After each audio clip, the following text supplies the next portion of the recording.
Hey guys, in this video I'll show you how to short on Kraken Pro app. Basically how to sell crypto in Kraken Pro.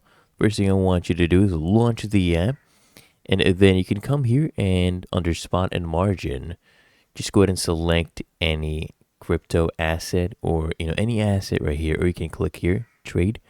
And once you find your asset, what you want to do is just come here and click on sell, right?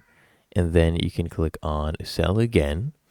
And what you want to do is first enter the amount, either in Bitcoin or US dollars. So let's say we'll do 15 US dollars. That's how much Bitcoin it is. And now you choose a take profit or stop loss. So you put your distance, right? Your profit price and your stop price. Or you can use a percentage as well. Let's say -2 and 10. Okay. That will be what it is, and then you can click on sell. So that's how you short. Really that easy. If you found this helpful, make sure you smash the like button and subscribe to App Mentor.